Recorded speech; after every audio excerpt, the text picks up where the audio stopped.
Hello everyone, welcome to my channel learning it up. जो हमने बात की थी कि हम सीरीज़ स्टार्ट करेंगे फिज़िक्स की और मैथ की। डेली वीडियोस लाएंगे, एमसीक्यूज बेस्ड क्वेश्चन की भी प्रिपरेशन करेंगे, डिटेल में भी पढ़ेंगे और न्यूमेरिकल्स भी करेंगे। मंडे से आनी थी पर थोड़ा सा लेट हो गया क्योंकि मेरे एग्ज़ाम्स चल रहे थे।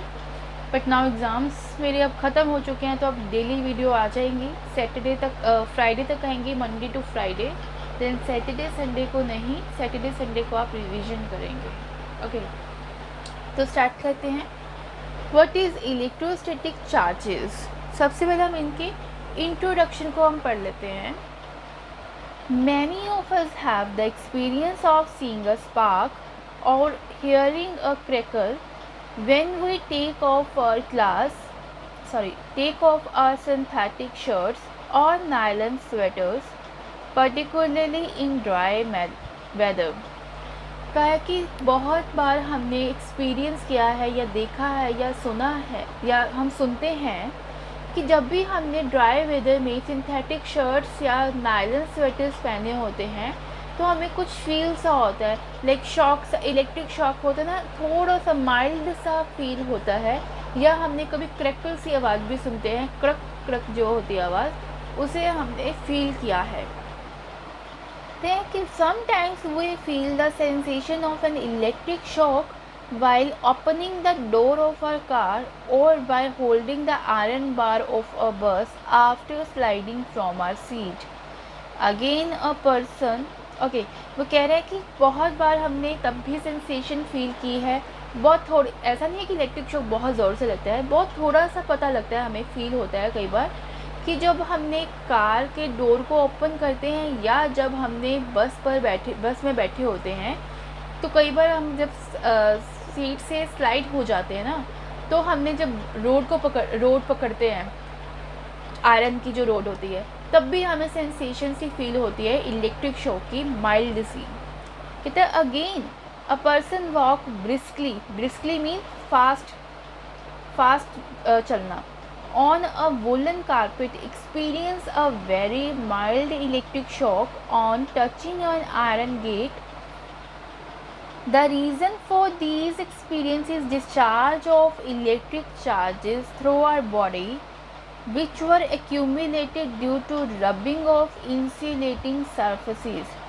कहते हैं कि जब एक व्यक्ति या पर्सन ब्रिस्कली मतलब बहुत फास्ट चल रहा है वोलन कारपेट पे, तब भी वो इलेक्ट्रिक का शॉक का, टचिंग का एक्सपीरियंस करता है।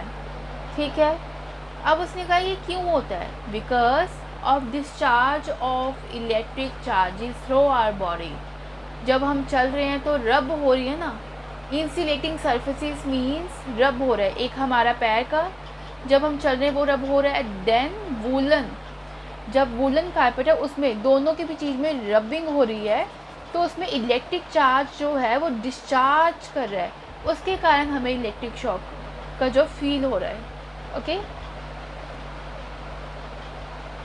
देन आता है we know that when a glass rod is rubbed with a paper or piece of silk, rod acquires a property of attracting the light objects like bits of paper, straw, pithballs, dry leaves or even dust particles towards it. The glass rod is said to be electrified or charged. Similarly, a plastic comb gets electrified on passing through dry hair. Okay, हमने बचपन में भी बहुत खेलते थे। कोई pencil है, हम उसको बालों में रब करते थे, देन वो चार्ज हो जाती थी पेंसिल, और हमने नीचे कागज़ के कुछ पेपर्स के ना टुकड़े करके रखे होते थे। देन हम उसे ऐसे करते थे, वो पेपर्स जो है वो पेंसिल के इस सरफेस के साथ अट्रैक्ट हो जाते थे। तो क्या था कि एक जो चार्ज है वो पॉजिटिव चार्ज, जब हमने इसको पेंसिल को रब किया, इसमें पॉजिटिव चार्ज आ गया, और पेपर्स की तरफ नेगेटिव चार्ज है, तो दोनों ने एक दूसरे को अट्रैक्ट किया। इसी तरीके से कॉम्ब में भी हमने ऐसे किया होगा, हम जब उसको रब करते हैं या कॉम्ब करते हैं अपने बालों की, तब भी हम पेपर्स को ऐसे नीचे रख देंगे तो वो भी अट्रैक्ट करेंगे। ड्राई लीव्स भी कर सकती हैं अट्रैक्ट। ठीक है, आगे नेक्स्ट उन्होंने बोला था metallic bodies of cars and trucks also get charge because of friction between them and the air rushing pass between. कह रहे जो मेटेलिक बॉडीज़ होती हैं कार और ट्रक्स की, वो भी चार्ज हो जाती हैं because of friction between them. Road पर और जो ट्रक के जो टायर्स होते हैं उनके बीच में भी तो फ्रिक्शन होती है। तो हमने बहुत बार देखा होगा बहुत फास्ट कार जा रही होगी, बहुत ज़्यादा फास्ट, देन उनके बीच में ना थोड़े से ना वो इलेक्ट्रिक जैसे वो स्पार्क से ना वो निकल रहे होते हैं, ठीक है। This charge being large on produce even a spark, कहते हैं जब वो चार्ज बहुत ज़्यादा हो जाएगा तो वो स्पार्क भी कर सकते हैं। Such a spark can be dangerous in a petrol tanker, वो जो स्पार्क है वो डेंजर हो सकती है स्पेशली फॉर पेट्रोल टैंकर। तो इसीलिए उन्होंने क्या किया होता है, that is Y petrol tankers often have a metal chain dragging along the ground. उन्होंने पेट्रोल पंप वालों ने ना, देखना जब भी आप जाएंगे तो उन्होंने एक चेन से ना धरती की तरफ मतलब अर्थ की तरफ उन्होंने एक चेन रखी होती, ड्रैग की होती है मेटल चेन।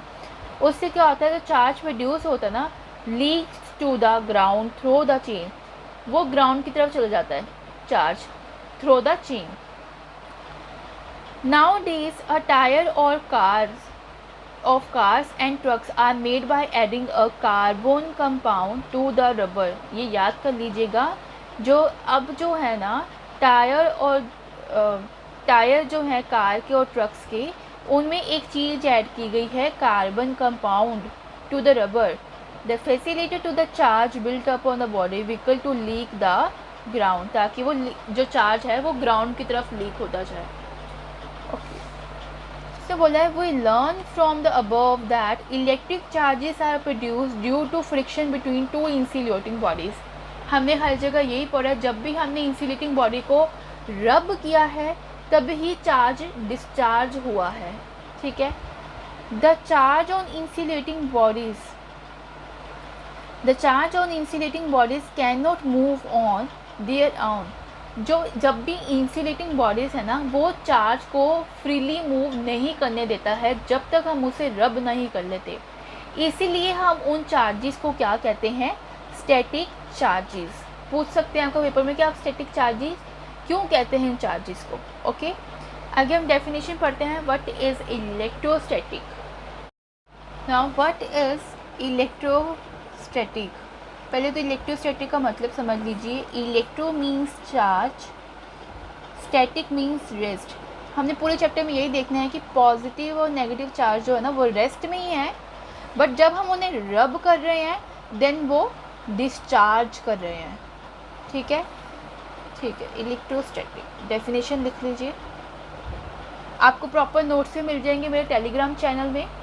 अब जैसे ही चैप्टर कंप्लीट हुआ उसके बाद आपके प्रॉपर नोट्स मिल जाएंगे इस चैप्टर के, और वन लाइनर क्वेश्चंस भी मिल जाएंगे, न्यूमेरिकल्स के लिए प्रैक्टिस पार्ट भी मिल जाएगा आपके लिए, ठीक है।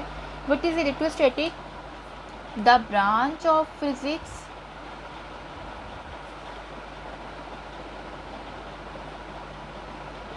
which deals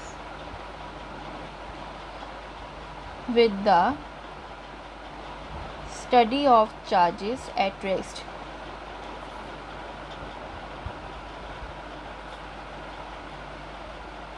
ये एक ब्रांच है फिजिक्स की जो कि डील करती है study of charges at rest. मैंने आपसे बोला था चार्ज पूरे चैप्टर में हम यही पढ़ते जाएंगे कि चार्जेस जो है वो रेस्ट में है।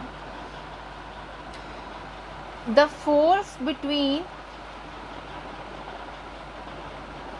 जो फोर्स लग रही है ना इनके बीच में, बिटवीन द स्टैटिक चार्जेस, इन दोनों को हम क्या कहते हैं, स्टैटिक चार्जेस, बिकॉज ये मूव नहीं कर रहे हैं, रेस्ट में है अभी।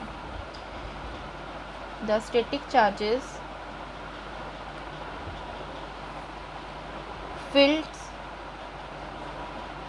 एंड पोटेंशियल्स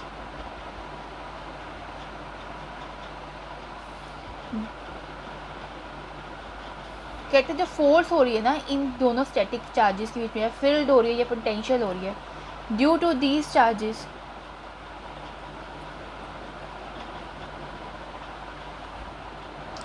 इन्हीं को हम कहते हैं इलेक्ट्रोस्टैटिक और स्टैटिक इलेक्ट्रिसिटी। क्योंकि ये रेस्ट में है तो इन्हें स्टैटिक इलेक्ट्रिसिटी भी कह देते हैं और फ्रिक्शनल इलेक्ट्रिसिटी भी कहते हैं।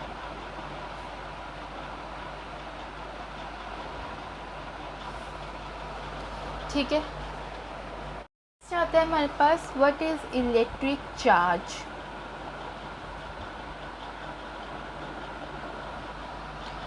Charge is a fundamental property है। एक फंडामेंटल प्रॉपर्टी क्यों है? बिकॉज हर एक बॉडी का एक अपना मास होता है, अपना वॉल्यूम होता है, ठीक है। इसी तरीके से कोई बॉडी है, कोई ऑब्जेक्ट है, उसका भी अपना एक चार्ज होता है, मीन्स एक अपनी ही प्रॉपर्टी होती है। उसे हम कहते हैं चार्ज की, मतलब उस बॉडी के पास एक चार्ज है, ये एक फंडामेंटल प्रॉपर्टी है that makes it possible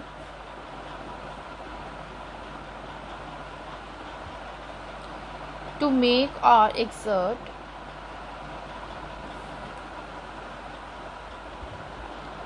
electrical force। Electrical force को हम आगे पढ़ते हैं। और respond to electrical forces.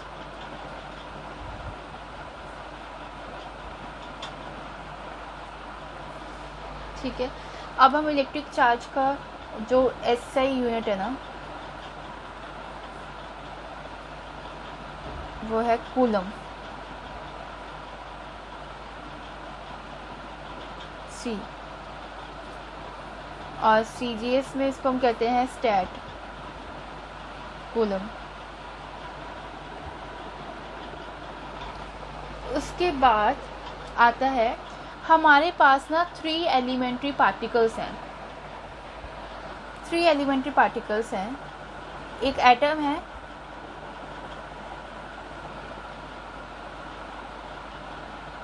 Proton है, न्यूट्रॉन है, इलेक्ट्रॉन। इलेक्ट्रॉन, प्रोटॉन, न्यूट्रॉन है। ये एटम है, इसके बीच में ये न्यूक्लियस है। न्यूक्लियस में क्या होता है? प्रोटॉन होते हैं प्लस न्यूट्रॉन होते हैं। ये एक ऑर्बिट होती है, इधर इलेक्ट्रॉन्स होते हैं जो इसके इर्द गिर्द घूमता है, अराउंड रिवॉल्व करता है। ओके, देन यहाँ प्रोटॉन और न्यूट्रॉन होते हैं। ये एटम के बीच में न्यूक्लियस के बीच में एग्जिस्ट करते हैं। इलेक्ट्रॉन जो वो एटम के इर्द गिर्द घूमता है, ठीक है।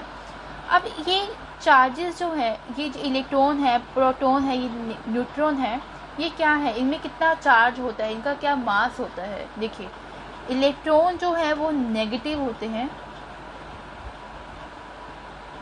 ठीक है। इनके बीच में जो चार्ज है ना, वो है 1.6 इंटू 10⁻⁻19 कूलम नेगेटिव में। और जो इनका मास है वो है 9.1 इंटू 10⁻31 kg। इसको अच्छे से पढ़ना है, ये याद रखना है, पेपर में पूछ सकते हैं।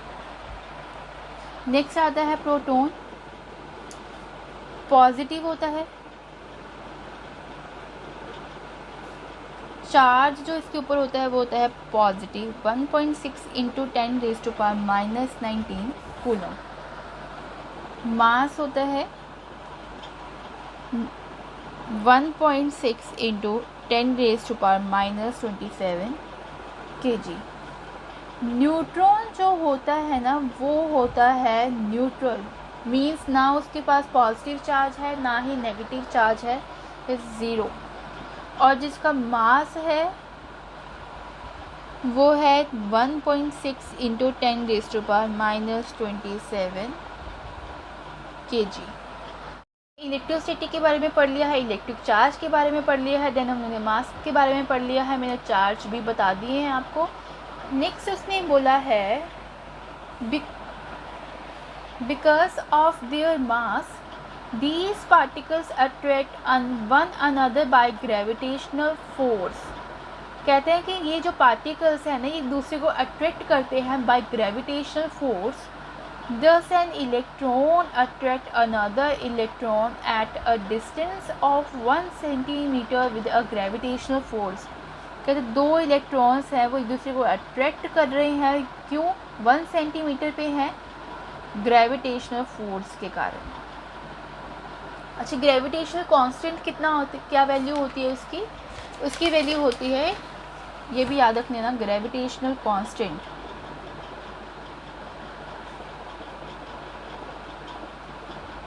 की वैल्यू होती है 6.67 इंटू 10⁻⁻11। और जो दो इलेक्ट्रॉन्स हैं एक दूसरे 1 सेंटीमीटर पे, वो एक दूसरे को अट्रैक्ट कर रहे हैं विद ग्रेविटेशनल फोर्स के कारण, ड्यू टू ग्रेविटेशनल फोर्स। तो वो कितनी है वैल्यू? 5.5 into 10⁻⁻67 Newton. इतनी फोर्स के साथ वो एक दूसरे को अट्रैक्ट करते हैं। ठीक है, नेक्स्ट आता है कि टू इलेक्ट्रॉन्स जो हैं,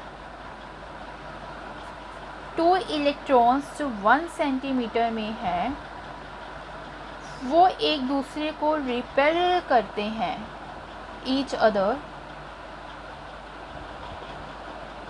विद अ फोर्स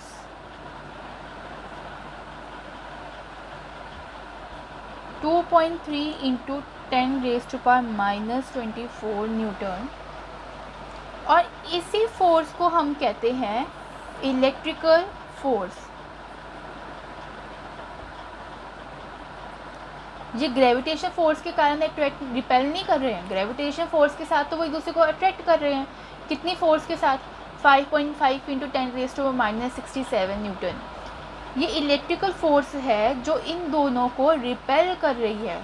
ठीक है, with a force 2.3 into 10⁻⁻24 Newton. आगे कहता है इसी तरीके से जब टू प्रोटॉन्स हैं 1 सेंटीमीटर डिस्टेंस पे, तो वो भी एक दूसरे को रिपेल कर रहे हैं, ईच अदर। ठीक है, विद द सेम फोर्स। जो फोर्स इलेक्ट्रॉन को लगी थी उतनी ही फोर्स प्रोटॉन में लग रही है। कितनी? 2.3 इंटू 10⁻⁻24 न्यूटन। अब न्यूट्रॉन्स जो हैं उनमें कोई चार्ज तो है नहीं, तो वो न्यूट्रल हैं, तो उनमें कोई फोर्स नहीं लग रही है, तो ज़ीरो फोर्स लग रही है। लेकिन ग्रेविटेशन मास है इनके पास, जो मासिस हैं न्यूट्रॉन के, उसके कारण वो जो एक दूसरे को अट्रैक्ट कर रहे हैं, वो फोर्स कितनी है? 1.9 इंटू 10⁻⁻60 न्यूटन। ठीक है, अब आता है कि हमारे पास चार्जेस कितने टाइप के होते हैं। Types of charges.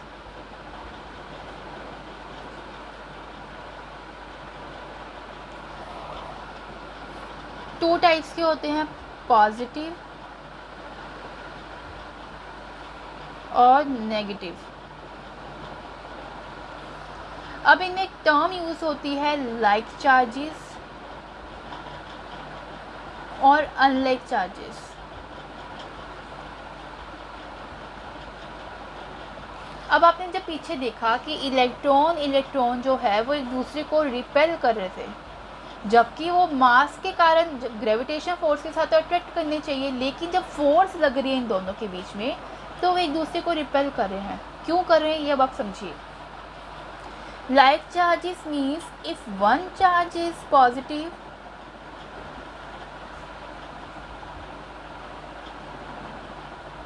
and another one is also positive, another charge is also positive, then they are repel each other.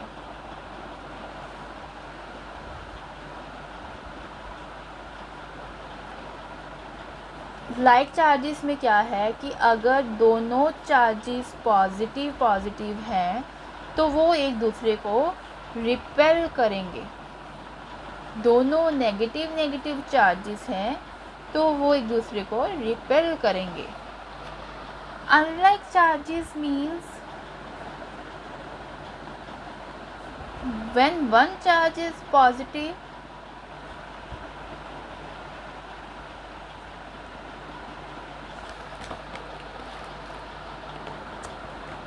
and another one is negative, another charge is negative,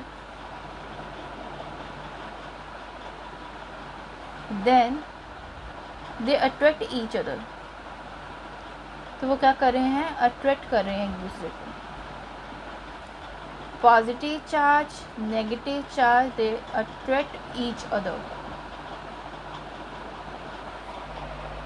इसलिए जो electron थे दोनों negative थे, इसलिए वो एक दूसरे को रिपेल कर रहे थे। प्रोटॉन पॉजिटिव थे, इसलिए वो एक दूसरे को रिपेल कर रहे थे। कितनी फोर्स के साथ, 2.3 × 10⁻⁻24 न्यूटन। ये भी ठीक है, अब समझ में आ गया। अब नेक्स्ट उन्होंने क्या बोला है बुक में, देखिए यही उन्होंने नीचे लिखा हुआ है थ्योरी में, कुछ अलग नहीं लिखा हुआ। आगे जाके जो उन्होंने समझाया है डिटेल में वो मैं आपको बताऊंगी, पहले आप यहाँ से समझ लीजिए। जब उन्होंने गिलास को पॉजिटिव चार्ज है और दूसरे ही पॉजिटिव चार्ज के साथ उन्होंने एक दूसरे को अट्रैक्ट करवाने की कोशिश की, लेकिन वो क्या हो जाते हैं, रिपेल हो जाएंगे, क्योंकि पॉजिटिव चार्ज है। एबोनेट रोड ली है, दोनों में नेगेटिव चार्ज है, रिपेल हो रहे हैं। गिलास लिया है प्लस एबोनेट रोड ली है, गिलास में पॉजिटिव चार्ज है, एबोनेट रोड में नेगेटिव चार्ज है, तो वो एक दूसरे को क्या कर रहे हैं, अट्रैक्ट कर रहे हैं। पूरी थ्योरी में उन्होंने यही लिखा हुआ है। अब आते एक चीज़ लिखी है उन्होंने, कहते further like charges repel each other and unlike charges attract each other. ये तो हमें समझ में आ गया। अब कह रहे हैं when an electrified glass is brought in contact with silk piece with which it was rubbed, they no longer attract each other। कहते हैं जब हमने दो पार्टिकल्स अट्रैक्ट कर रहे हैं, जैसे गिलास और एबोनेट रोड एक दूसरे को अट्रैक्ट कर रहे हैं, तो वो कुछ ज़्यादा टाइम के लिए एक दूसरे को अट्रैक्ट नहीं कर रहे हैं। ये क्यों हो रहा है ये भी समझिए। They also do not attract each other light objects as they did not being electrified, क्योंकि वो इलेक्ट्रीफाइड इतने टाइम तक नहीं रहते। क्यों नहीं रहते हैं, it means the charge acquired on rubbing are lost when the two oppositely charge are brought in contact with each other. The conclusion leads us that the charge acquired by the objects must be equal and opposite। मतलब कि जब हमने two particles को रब किया है ना,